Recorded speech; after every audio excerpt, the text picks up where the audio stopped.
Bonjour à tous, on va résoudre ensemble cette équation du troisième degré et pour cette vidéo, on va résoudre dans les complexes, c'est-à-dire qu'on va être en mesure ici de donner à la fin de la vidéo les trois solutions de cette équation.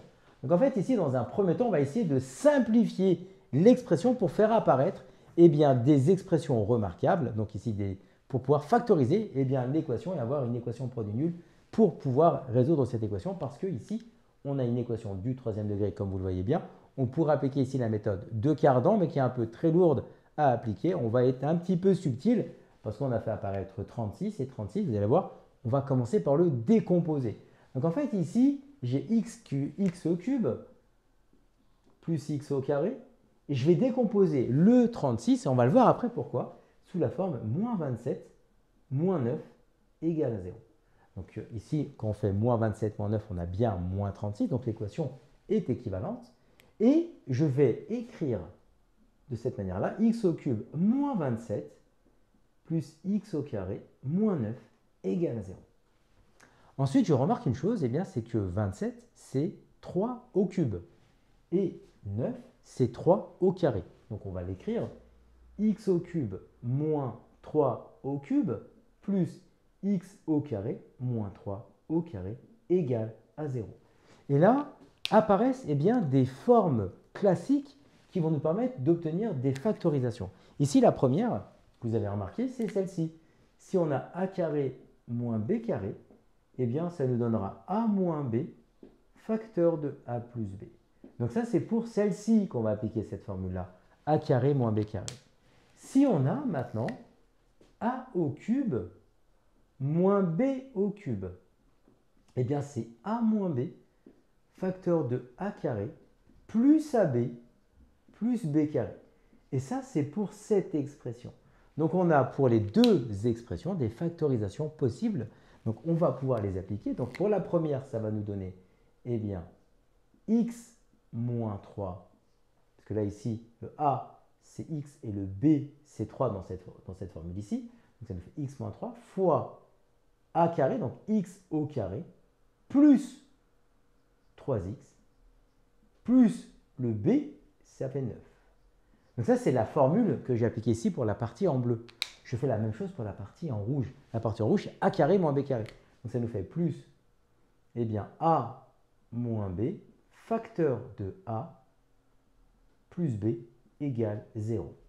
Et là, qu'est-ce qu'on remarque? On a fait tout simplement factoriser cette expression, la bleue, la factorisation ici en rouge, et on retombe sur un facteur commun ici qui est le x moins 3. Donc je vais pouvoir factoriser par x moins 3. Donc ça va me donner x moins 3 facteur, et je vais écrire à l'intérieur de cette parenthèse tout ce qui reste sauf les facteurs communs. Donc dans l'ordre, il va me rester ici le x au carré plus le 3x plus 9, et enfin ici, on va rester plus ici x, ici plus 3. Et là, j'ai une équation produit nul qui va apparaître. D'accord? Donc ça va nous faire ici x moins 3 facteur, donc de x au carré, plus 4x, plus 12, égale à 0. Et donc ça, c'est une équation produit nul. Donc on va ici, d'accord, donc équation produit nul. Donc soit on va avoir d'une part à résoudre x moins 3 qui est égal à 0, ou d'autre part, on va résoudre l'équation x au carré plus 4x plus 12 égale à 0. Donc il va falloir résoudre ces deux équations. Donc la première, elle est très simple. X moins 3 égale à 0, c'est tout simplement x égale à 3. Et donc ici, première solution de notre équation. Maintenant, on va devoir résoudre notre deuxième équation. Et là, on retombe sur une équation du deuxième degré. Donc pour résoudre les équations du deuxième degré, on va appliquer ici le discriminant. Donc ici, on a le a qui vaut 1, on a le b qui vaut 4 et on a le c qui vaut 12. Et on rappelle que delta, c'est b carré moins 4ac. Donc ça, c'est la méthode qui nous permet, le discriminant, de résoudre n'importe quelle équation du deuxième degré. Donc, si on fait le calcul de delta, donc delta va être égal ici à 4 au carré, moins 4 fois 1 fois 12. Donc 4 au carré, ça va nous donner 16, d'accord ici, donc 16, moins 48, parce que 4 fois 12, ça fait 48, Donc on va trouver moins 32. Moins 32. Et donc, moins 32 est strictement négatif. Et donc, si on travaillait dans R, ben on va dire qu'il n'y a pas de solution réelle. Or, là, on a voulu faire dans la vidéo eh bien, le fait de résoudre l'équation dans C cette fois-ci. Donc, ça veut dire que lorsque delta est strictement négatif, il existe deux racines complexes conjuguées. Donc, ici, il va intervenir les notions complexes.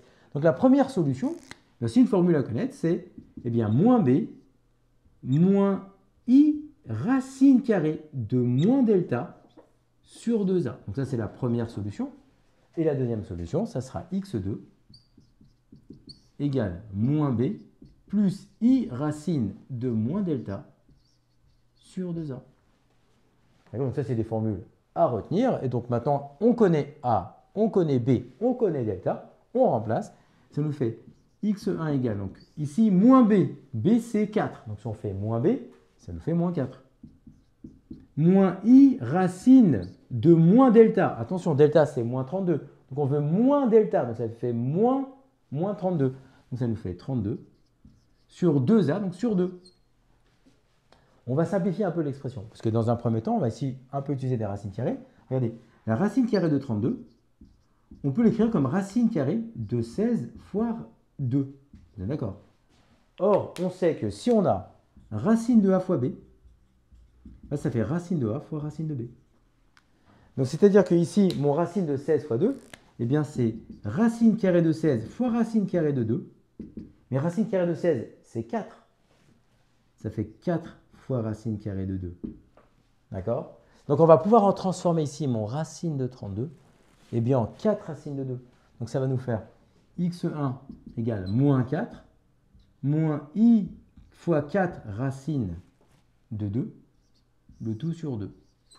Et je vais tout simplifier par 2. J'ai 4 au numérateur, j'ai 4 ici, donc j'ai 4 et 4, et là j'ai 2, donc je simplifie.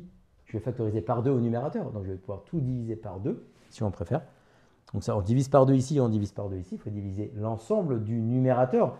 Ici, il va nous rester tout simplement x1 est égal à moins 2, moins 2 fois i racine de 2. Et donc ça, c'est la deuxième solution. On fait le même raisonnement pour x2. Mais qu'est-ce qu'on remarque pour x2? x2, eh bien, il y a juste le signe qui va changer dans l'expression. Là, on avait un moins, là, on avait un plus. C'est-à-dire en fait qu'on va avoir le même raisonnement que celui-ci, mais c'est juste ici, à la place du moins, on a un plus. Donc, on va pouvoir repartir de celle-ci directement et donner la réponse. Parce que c'est le même raisonnement. Là, vous allez juste mettre un plus ici. On applique la même chose. Et c'est ce qu'on appellera en mathématiques le conjugué de x1. On va l'appeler x2 ici. Donc, c'est la même expression que x2, simplement qu'on va changer le signe devant le i. Autrement dit, c'est ce qu'on appelle, on change le signe devant la partie imaginaire. Et donc ici, ça nous fait moins 2 plus 2i racine de 2.